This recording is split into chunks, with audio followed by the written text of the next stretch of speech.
Hello, Internet. The Morgan You Know podcast network presents Balls Brew. Welcome to Balls and Brew. I am Jimmy. Williams is here. Chris is sleeping. We started about 6 minutes late, so he's got to sleep. He's tired. He's old, and Rod's taking the night off. Williams, I think Rod isn't here and Chris isn't here because they knew we were going to start talking about our Chicago Bears. Yeah. What's up, man? Hey. The Bears couldn't get it done last week. Lost to the Packers. That sucks. Quick recap of last week. Went 1-2 against the spread. That sucks. And really, I felt like I should have won the two games I lost and lost the game that I won. So who knows? You guys were giving me credit for the Colts, but honestly, I think the Colts really were the right side in that game. If Goodson makes that catch, I think they win that game. So that was brutal. And 1-2. So we finished the year 31-25-1. So that's about 55% against the spread. Just kind of limping to the finish line though those last 2 weeks. So that kind of sucked. But the future best bet record that we did in the summer, I gave one team from each division or one or two. That went 5-4. So I was hoping for a little bit better there. Denver lost. I had them over 8.5. They lost twice to the Raiders this year. So that went under, and they had that brutal loss at home against the Patriots. So that was also 55%. So yeah, on to the playoffs. Hopefully some better picks for the future picks next year. I was actually right about the Broncos. That's the only thing I was right about in my entire pick. So I'm very excited about that. So we do need to talk about our Chicago Bears, but right after, talk about that Colts game a little bit. I was obviously very, very fortunate enough to be there. Nice fight in the row next to me. Some blood. And this isn't like the first quarter. Not really sure what happened, but there was definitely blood involved. Here's a tip, Williams. If you get in a fight at an Indianapolis Colts, Houston Texans game, and you're wearing a bright green t-shirt, do not try to run away from the cops. Don't do it. Not going to work. That's probably a good tidbit. What the world's going on there? I thought that only happened in like Rams Niners games or just random LA games or Vegas games or what the hell? I mean, Indy. I thought that was a great place to watch a game. What's going on out there? It is a great place to watch a game. Don't know what happened, but I will give. I'm assuming Indianapolis Police Department. They got there very quickly. Had the guy in some nice cuffs to enjoy the rest of his evening in a jail cell. But the amount of energy in that building, it was terrific. It really was. Goodson, wide open, Adam, and then go ahead. Some people want to blame Minshew there. I don't think Minshew wanted to including his head coach, by the way, his head coach. I don't think Minshew wanted to lead him there because he knew he was going to get killed by the linebacker going straight downhill for him. I mean, he throws it right at him, and some people are getting on Steichen for putting in a cold guy on third down, but Taylor was gassed. I mean, you're on the field to do one thing. Just make the catch. You don't even have to, make it and go up the field. Just make the catch. You get 2 yards. You get a first down. I mean, that's a brutal way for the Colts to end the year, but I still continue to say that their future is super bright. I'm hoping that they move on from Gus Bradley because I just don't like his defensive schemes, and it doesn't match up well with Steichen's aggressive play calling. So I don't know. We'll see on that one, but I'm super high on the Colts next year. And then yesterday we had a news or was that today? Days all run together here, but we had a Bears news conference where Matt Eberflus is coming back as the head coach of your Chicago Bears. And Kevin Warren, Ryan Poles were non-committal on the quarterback. They say they're going to watch everybody, all 4 of them apparently. I think he was talking about Fields too in there, but they're going to go over as many opportunities as they can to see what's best for the organization.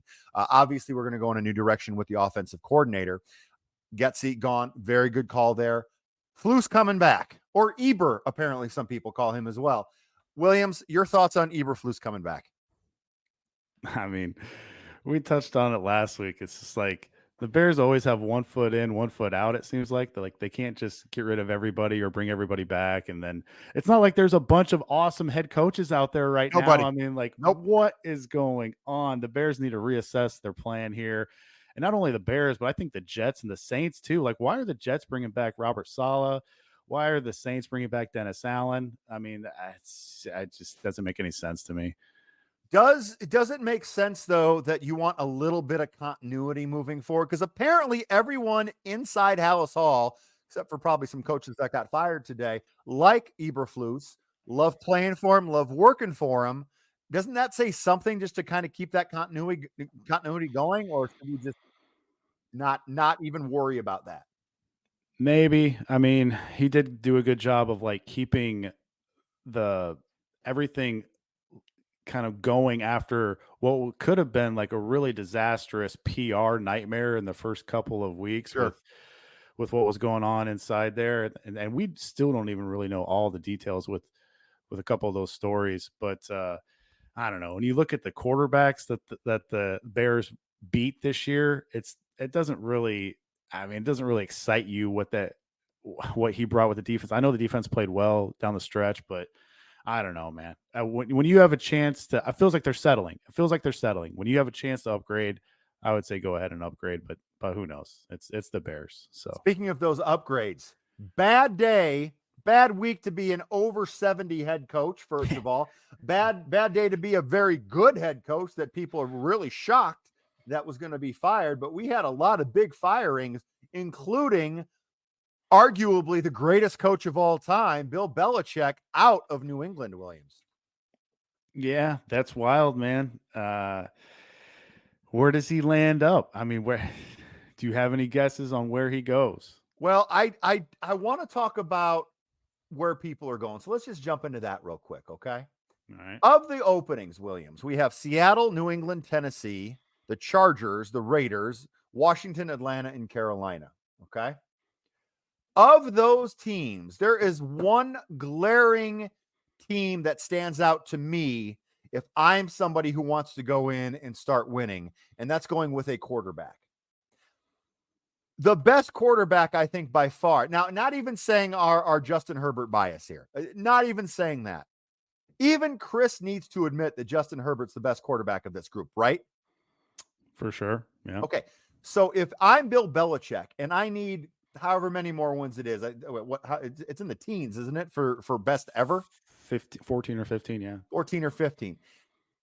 You've got 4 or 5 wins just with the quarterback there if he stays healthy. So if I'm Bill Belichick, I'm thinking I want to go to Los Angeles, and I want to go to Los Angeles right now. Los Angeles doesn't pay, though. That's the issue. Yes. The Spanos family is considerably cheap. And I think the Chargers are going to go after actually Harbaugh before they go after Belichick. So we'll see on that one. I think Harbaugh is going to land in the AFC West, either with the Chargers or the Raiders. Okay, now, hey, listen, you're our guy. Who's he going to? I know. It's tough. Yeah. I'm not letting you get away with it. You can do whatever you want with Rod and circle back all you want. But with Jimmy, I need an answer because I want to know when you're right and I want to know when you're wrong. Who's he going with? What's wild is that he signed with an agent, the same agent as Tom Brady. We know that Tom Brady is now with the Raiders organization, and his wife is from Vegas. Yes. And so that makes me believe that he could land with the Raiders. But I think Antonio Pierce did such a good job down the stretch. He improved that defense so much, and all the players love playing for him. But Mark Davis has already went with some former coaches, high-profile interim coaches, and that hasn't worked out. So, in the end, I'm going to go the Chargers get Harbaugh. But Harbaugh. It's like 50-50 for me. But if you're making me, yes, I am. If making me pick, I'm going to lean Chargers. Okay, then let's go to Vegas then, because we have Antonio Pierce, who did a very good job. People like playing for him, but it always has that. It's got the same thing like Carolina had. The Cardinals had a couple years ago with their interim. It's like, yeah, but we want somebody better. But do they have what they need in-house? Is Pierce going to be back, or are they going to go somewhere else? I think it's between Harbaugh and Pierce. Okay, really so do. Pierce is coming back in this scenario for you. And you Yeah. know what? I say give him a shot. Why not? You're not going to have to pay him as much as a Belichick or a Harbaugh for sure. So might as well try. The only thing with Pierce I would like to see better is I would like to see him more aggressive on fourth downs. There was a couple times where he punted like on 4th and 1, 4th and 2 from the opponent's territory, like the 47-48 this year. And I like to see him be a little bit more aggressive, but he's old school, man. He's like, I was going to say he's coming let's- from old school. Yeah. So Yeah. He's not going for it for 4th and 4 on his own 40. That's not going to happen ever with Pierce, and apparently not on his opponent's 40 either. Yeah, and he massively improved the D too. So, and we thought that D was going to be terrible this year, or at least I did. So, and they kind of were in some games, and they came back. So I really do like that a lot. Speaking of defense, team that's known for defense back in the day, Legion of Boom. Heard of him? Pete Carroll begged for his job, apparently, according to, Pete Carroll. So Seattle's going in a completely different direction. I want to know who you think the coach is going to be, and is Geno Smith still on the roster to start opening day? The second question's tougher. I think it's going to be Dan. I think it's going to be Dan Quinn. Yeah. Doesn't that seem like It's got the Seattle. More of the same? Do we really? Why not just keep Pete Carroll? I mean, younger. That defense needs to get better. I feel like the owner and the GM felt like that the defense was underachieving this year with the draft picks they got. So, and the trades they made. So, I feel like they bring Dan Quinn in. Dan Quinn creates a ton of turnovers with his defenses. And so, yeah, I think Seattle goes Dan Quinn. Pete Carroll, do you think he's going to coach anywhere this year, or do you think he's just going to hang out in Seattle and be with Dan Quinn? Yeah, I don't have Pete Carroll down for any opening jobs. I think he stays in Seattle for the most part, but man, that could be a curveball too. So what I heard this pie in the sky. This is dumb, but this is awesome. The Chargers. Pete Carroll is a god in LA for USC. Why don't they go after him? And then why don't they just do a little call up to the Chicago Bears and say, hey, we'll take that number 1 pick for you. We'll take Caleb Williams with that number 1 pick.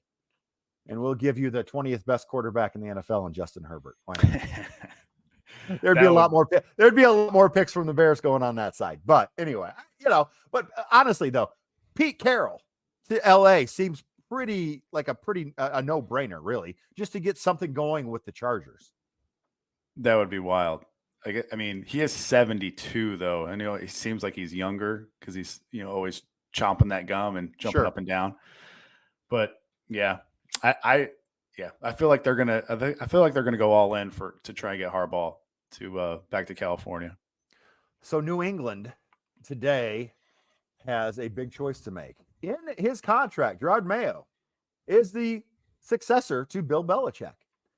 Doesn't have to be, but it's something is in there that says they wouldn't have to go through all the interviewing process to hire him. Do you think he ends up the head coach there, or are they going to go in a different direction? Because again, this seems like more of the same. Yeah, I feel like it's Vrabel. You think Vrabel, because Vrabel became available? Hey, Mr. Mayo, thank you, sir. Love you to death. You're not Mike Vrabel. Yeah, Vrabel's got more coaching experience, and just seems like Tennessee messed that whole deal up. And I mean, I don't think New England can pass up on this. Is Vrabel's dream job. And remember, the Patriots were nothing like in the 70s and 80s. I mean, that was until Brady and Belichick. A lot of the 90s too. Yeah, yeah. So when you got a guy like Vrabel, I mean, wanting to coach this team, he just got released from his Tennessee contract. So I feel like you got to go get him. I mean, I think Jared Mayo will get his shot eventually, but I think you got to go Vrabel here. Okay. So that opens up a spot in Tennessee. So who goes to Tennessee? And is Will Levis someone that if you are a coach, you're excited to go there? Because is he the second best quarterback on this list? Hey, he may be the third. That's tough. Yeah, think about it. That's not a good list if he's the second or third best quarterback. Yeah, I don't think he's the second or third. I'm going to go with a guy who is in their own division and I think they're going to steal the Houston Texans offensive coordinator, PFF's own Bobby Slowick. I think Okay. that makes a lot of sense. I think he's not going to be expensive. Exactly. Yep. The Titans are going to be rebuilding for a couple years, and what he did with Stroud this year was awesome. I mean, nobody saw this coming, and before this year, you would have never even thought of Nico Collins and Tank Dell and Noah Brown and that those pass catchers to put up those years that they Right had. now, people don't think of them, and they're very, very good. Yes. Yeah. So yeah, we'll see. We'll see if Bobby Slowick ends up in Tennessee. I like that. I like that one a lot. Still haven't mentioned Mr. Johnson out of Detroit yet. I'm very interested to see where you have him going, if anywhere. No. Washington, the Commanders, new ownership, going to have a lot more money. I think they want to kind of make a splash. Who do you have going to Washington?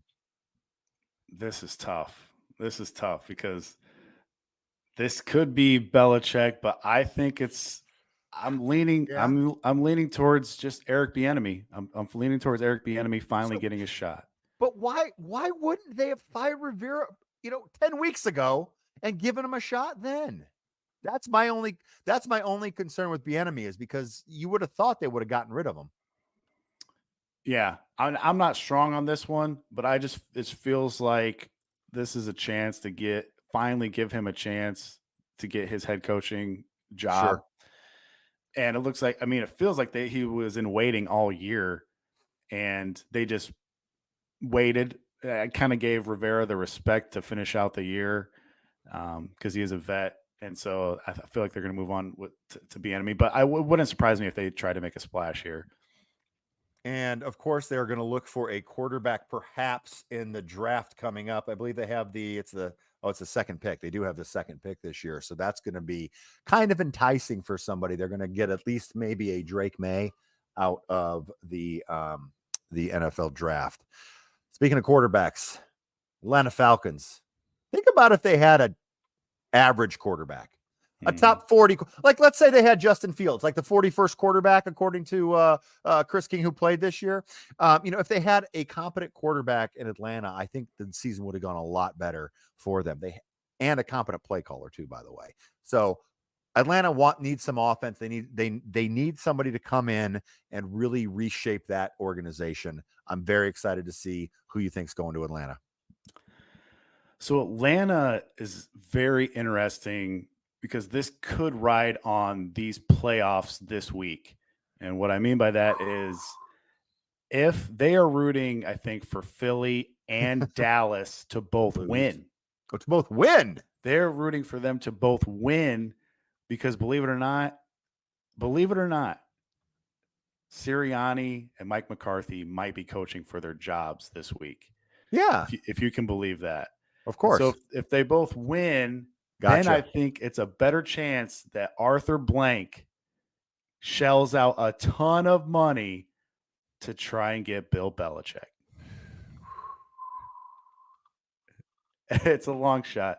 It's a long shot. I just think wherever he goes, it's just going to be a huge story.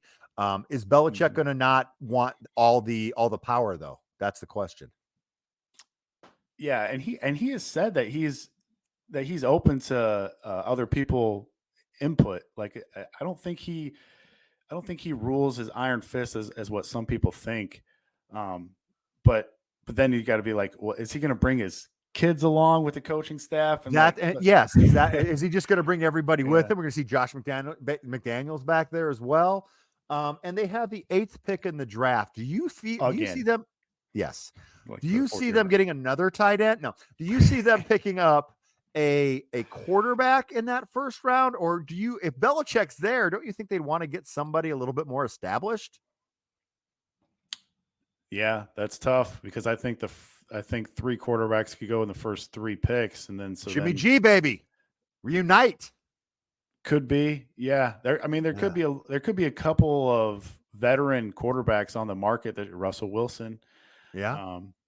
So yeah, there could be a couple of veteran quarterbacks on the market this year. I don't know what they would do with that 8th pick. Feels like defense, but I mean, they've got the offensive weapons, man, and they got a good offensive line. They just need a quarterback. You know, you put Russell Wilson on the Falcons this year, they're 10-7. They're not 7-10. I mean, they Yeah. are. I mean, that's easy. So I think that Arthur may Smith not be was terrible. Terrible. Yes. Oh, it was bad. It was really bad.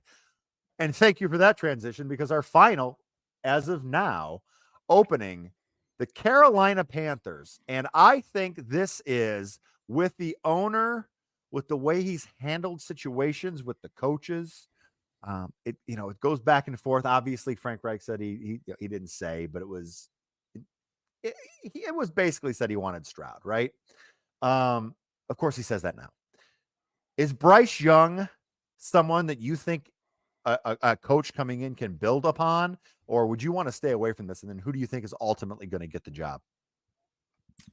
Yeah, this one's tough, man, because who knows? I think the bigger issue is who wants to work for Tepper.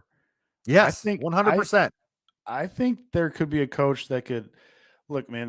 The separation that the wide receivers got from Carolina this year, dead last in the league, and I think if you bring in some wide receiver weapons, now they don't have the number 1 pick, obviously, but you have to bring in some weapons for Bryce Young. I still think under the right offense, he can be better.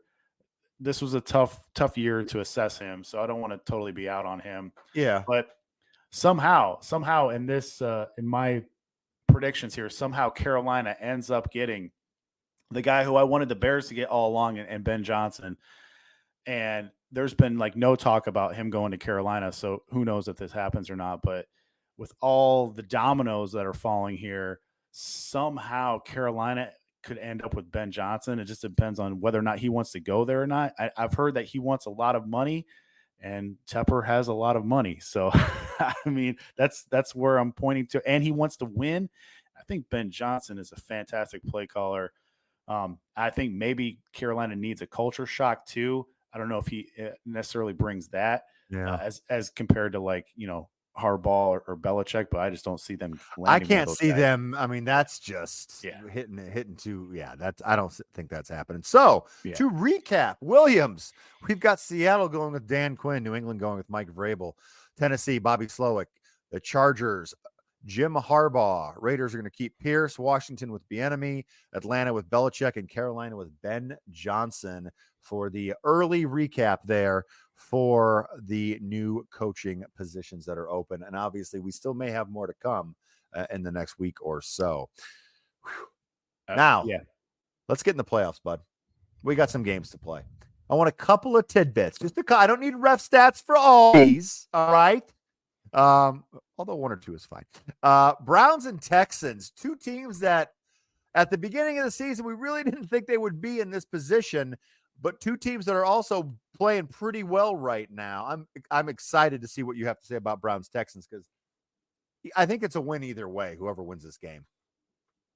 Yeah, these are my 2 guys. These are my 2 head coaches for head coach of the year. Hopefully one of them comes in. I think they should name the 3 finalists pretty soon, but hopefully one of them can take down the hardware there.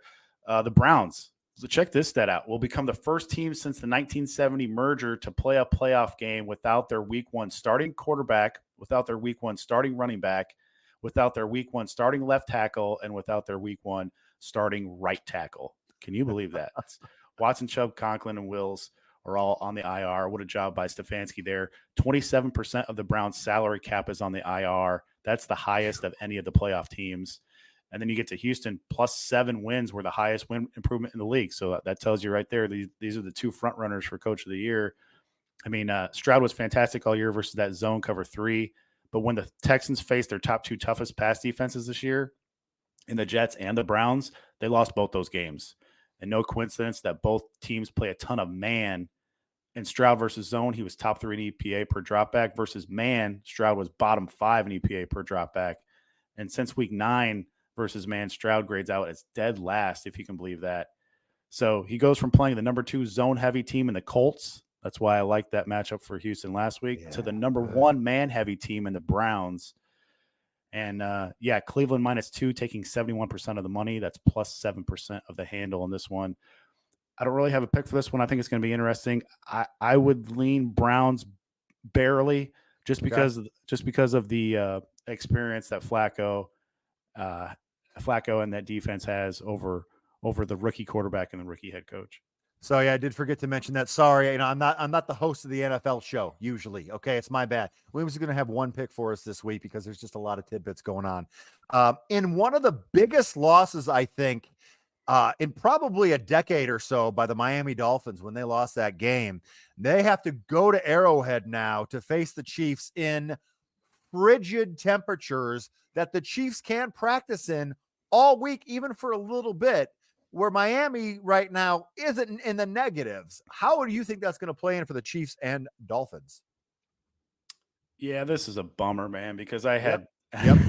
I had the Dolphins making the Super Bowl this year to start the year, You and were they've wrong. just been they've been killed by injuries. If you remove the quarterback position, the Dolphins have lost the most wins above replacement due to injuries this year.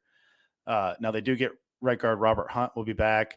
Seems like Waddle and Mostert are expected to go, and Casey is dead last in run stop win rate. They're about bottom 5 in EPA per rush allowed. It's going to be super cold. I expect Miami to run the ball a lot. Which is good because they can. Yeah.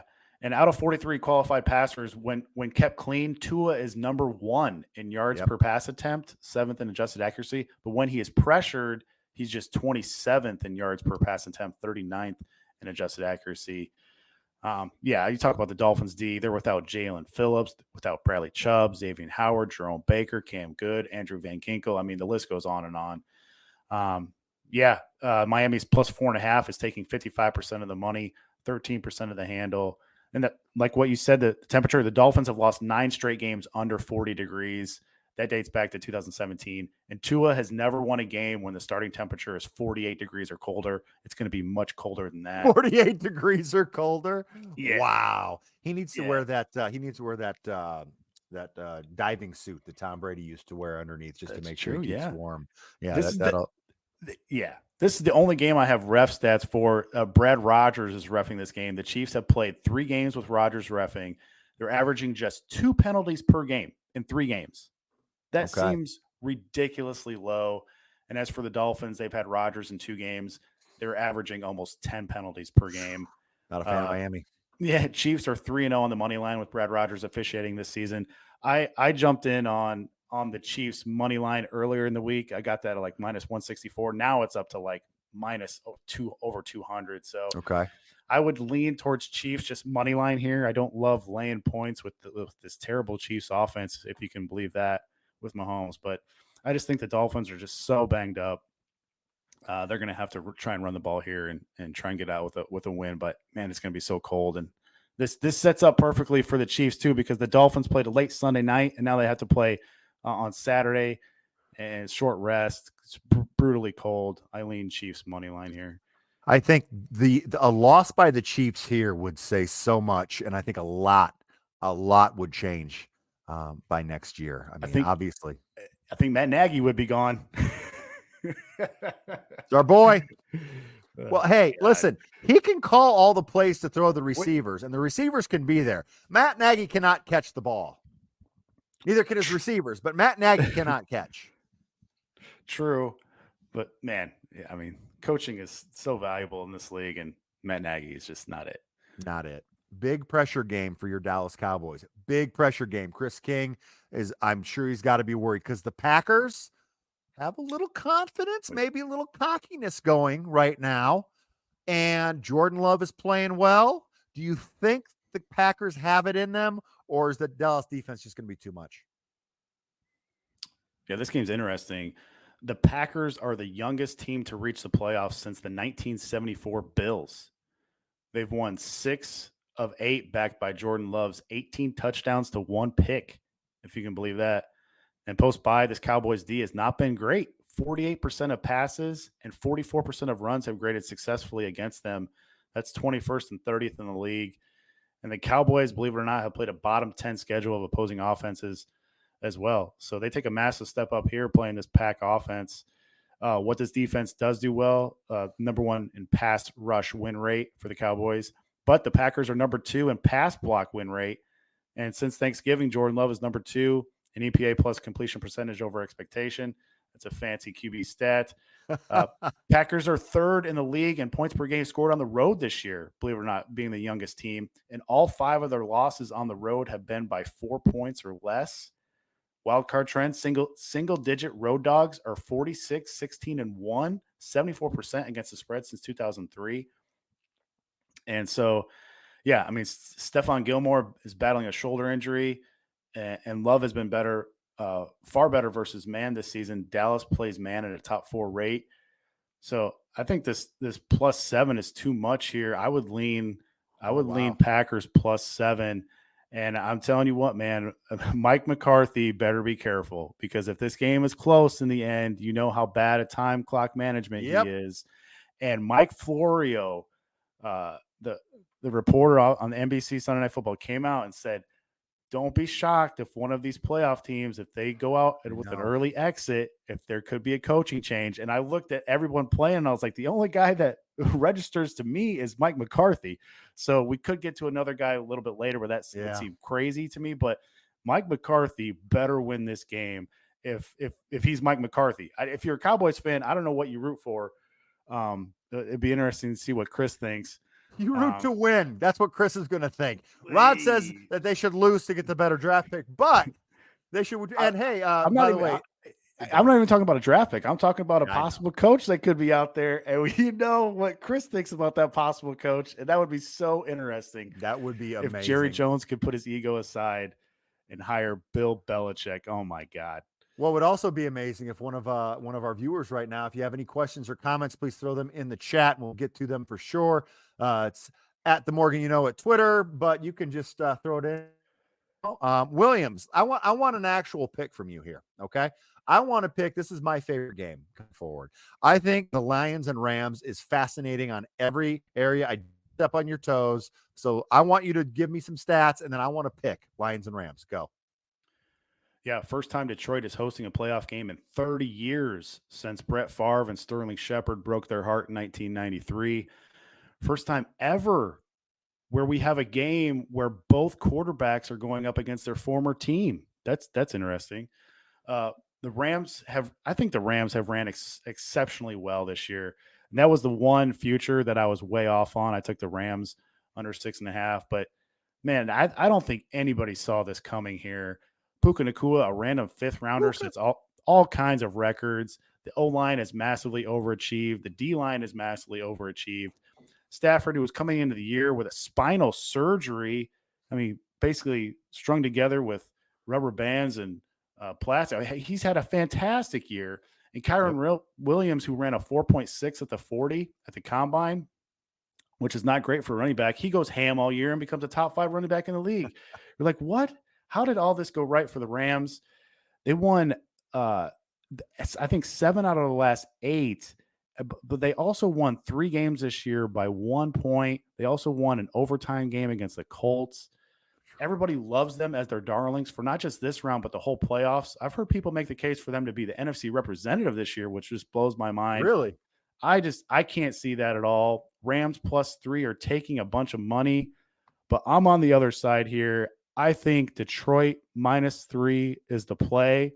I think Jared Goff is going to be super motivated to prove to the Rams that they made a mistake, even though they didn't because they won the Super Bowl with Stafford. But I think he's motivated. And what do you get? I mean, they can withstand pressure, and he's playing indoors. I mean, that's when you go against Goff, you go against him when there's going to be pressure against him when he's playing outside in the cold. That's neither here. And the Lions do a good job of stopping the run and getting pressure. And I mean, the Rams are going to be able to throw on Detroit. I get that. But I think this crowd is going to be absolutely bonkers. Yeah. I mean, I think they have a chance to set the all-time decibel record with this crowd. They are going to be going bananas for this team. I think there's too much love for this Rams team. I think their overachieving season comes to an end. I'll take Detroit -3 on Sunday Night Football. What a great game. Stafford coming back to Detroit. I do love both of these teams, and it does think that one team is going to be out. I tend to agree with you though. I want to see the Lions move forward. Continuing that story is great. Rams had their story. They did a lot this season they weren't supposed to do. McVay kind of reestablishes himself as that coach that can take a little and make a lot out of that. So those are all the game. Oh yeah, wait, I forgot. Wait, that was a Peacock game. It's a Peacock game too, is the Lions and Rams, right? No, that's Saturday night. They put Is it Mahomie. Saturday? They put Mahomie and the Dolphins on Peacock, and that the Sunday night game is on NBC, I believe. We actually skipped the Pittsburgh Buffalo game. You want me to go over that? Oh, real we quick? did. That's my bad. Yeah. Yes, and then I don't have obviously much we on have that. Eagles. We have Eagles Bucks still, but yeah, Pittsburgh and Buffalo. Yeah, Pittsburgh Buffalo. Sunday 1:00. I believe that's CBS. Yeah, when TJ Watt plays, the Steelers D goes from 7th in EPA per play allowed to 31st when Watt doesn't play. And this is a weather game, supposed to have 15 to 20 mile per hour sustained winds with gusts up to 35 to 40 miles per hour. Some sharps have hit the Josh Allen rushing attempts over, if that floats your boat. And the Steelers plus 10 is taking 61% of the money. That's plus 14% of the handle. We know how good Tomlin is as a dog. The only thing here is they don't have TJ Watt. So you hate laying points with Buffalo with Josh Allen. This is a stay away game for me. I think Buffalo probably wins, but I just don't like laying 10 points here in a playoff game against Tomlin. And I've heard that there's rumors that this could be Tomlin's last game. I cannot believe that. So who knows what's going on there? And maybe people are waiting again, because I think they actually have to wait in anyway to start interviewing. But yeah, what if Tomlin is gone? That would be ridiculous. I mean, what does he have to do? I know the offense wasn't the greatest. Okay, that's fine, but it's called winning, and he does that all the time. Yeah, how many big names are we gonna have in this coaching carousel? I mean, this is insane off season, and it's not even off season yet. Can you believe like Mike Tomlin would be the third name if you have Pete Carroll in there? You know, Mike Vrabel, who's a terrific head coach, would be he's fourth on the list. It's fine. Ben Johnson's sitting in the back saying, "I thought I was going to have my pick. I may not get anything. I may have to go to Carolina and get yelled at all the time and get paid to work for 1 year for 5 years." The Bears should reassess this. I mean, seriously. I know that they said that they're going to bring Eberflus back, but they should seriously reassess their evaluation. I mean, I would love that. That would be the last regime Bears. That's totally a Bears thing to do. The last regime. They're not going to do that now, but it'd be great. Kevin Warren come out. Yeah, the continuity. Whatever. We're going to go. We found somebody better. All right, Eagles Bucks. Let's wrap this thing up with Eagles and Bucks. A lot of stories in this too with the Eagles. This could be a big loss if they do that. Yeah, boy, ESPN got the turd of the playoff game here. Eagles are trending about as bad as you can get. These are two teams that are banged up. I mean, for Philly, it's AJ Brown, it's Devontae Smith, and for Tampa, it's Baker. Are they good? Are they integral to the offense at all? Yeah, I mean, you got to get them going. And for Baker, I mean, his ribs are not 100%. That's clear. I mean, they didn't even score double digits against Carolina last week. They were lucky to win that game. So, and whoever wins this game is at a scheduling disadvantage coming off a Monday night playoff game in which the team that won this game last year lost their next game. That was Dallas. I kind of like a prop. I kind of like K. Otten prop over 21.5 receiving yards. I feel like Philly is going to sell out to try and stop Evans and Godwin with that terrible secondary. I think Baker could hit K. Otten here for a couple of catches. At Philly -3 is taking 64% of the money. That's plus 4% of the handle. There is sharp money coming in on Philly, but I just feel like that's just going against Tampa because they just don't think Tampa's that good. These are two teams that even if they win this game, whoever wins this game, I do not see them getting out with a win in their next game, especially if they play San Francisco. I was going to say that San Francisco might be tough. I think either team is going to be double-digit dogs out at San Francisco. So if you had to, and this does not count against your record, but if you had to lay, where are you picking? I'm going to say Philly somehow gets it done, but that is not strong at all. And if Philly doesn't win, I've heard that there's rumblings with Nick Sirianni because you kind of saw this year what this offense and defense was without Shane Steichen and without Jonathan Gannon, and maybe they lost some of the brain trust. And you got Matt Patricia there now calling plays defensively, and he's just an absolute train wreck. And so the Philly fans are not. Don't worry, he'll be in happy Atlanta right with Belichick next year. Oh my God. No, don't do it. OC, baby. So this game is I do not like either team in this game. Okay, so Williams thinks this will be a tie. I like that. What if it goes in overtime? So before we go here, we do have to talk about the big Michigan win. National champions Michigan. Jim Harbaugh. Calm down. Is probably looking to leave, but what a dominant performance by Michigan, though. I mean, it was close score-wise, but they were bigger, faster, stronger throughout most of that game. Yeah. As a Notre Dame fan, you hate to see it, but I know a couple Michigan fans that were very, very happy. Hey, I'm a former Ohio State employee. Believe me, I think they shut down campus after that happened.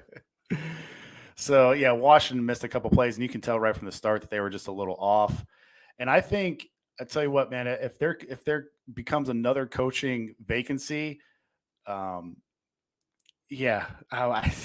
don't know. It's so tough to say. I was going to go out on a limb there, but I won't. Go on a limb. Come on, let's go. Michigan is. I think they'll go with their offensive coordinator if Harbaugh leaves. And what's interesting is that October 5th, I think next year, that's a rematch. That's a conference game. Yeah, Michigan goes out to Washington. Crazy. Yeah. And we get to do the 12-team playoff this year. I think college football was kind of down this year. I've heard that doesn't take anything away from Michigan, but no. I've heard that Michigan would have been 4.5-point favorites or 4.5-point dogs to any of the winners of the last decade of the college football playoff. But I mean, it is what it is. Yeah. But Washington just didn't have good gap discipline in the first quarter, and that killed them. 73 right tackle, bad day. Yeah, bad day for him. Bad day. And then obviously Penix couldn't even breathe, I think, in the fourth quarter at all. So, really a shout out to him. Unfortunately, I think his draft stock fell a little bit with all those injuries. What do you think? That's the key. I think that's the key is the injuries. I feel like everyone has a bad day or two. Of course. But I think it's the injuries that are going to keep him, out of the top 10. He could go in the first round, maybe second round. But man, when he's on, he's so fun to watch. But the Michigan defensive coordinator and the whole Michigan staff did a great job at just throwing him all kinds of different NFL looks. Yes. And so when you talk about that, I mean I feel like those coaches could be future NFL coaches with how good that defense was. All right, and that's going to do it for this week's Balls and Brew. Who got fired? Well, everyone got fired. That's why we talked about it in the first half. We've got a Yeah We Know podcast coming up next week, as well as all of the recaps from this weekend in professional football. We will also see if any of these coaching changes have taken place. Williams, really appreciate you here. Chris, hope everything goes good with the move. Rod, going to have Rod back here because we can't do this without him for more than 44 minutes. So I've got about 16 minutes left, Williams. You ready to get out of here? I'm ready, man.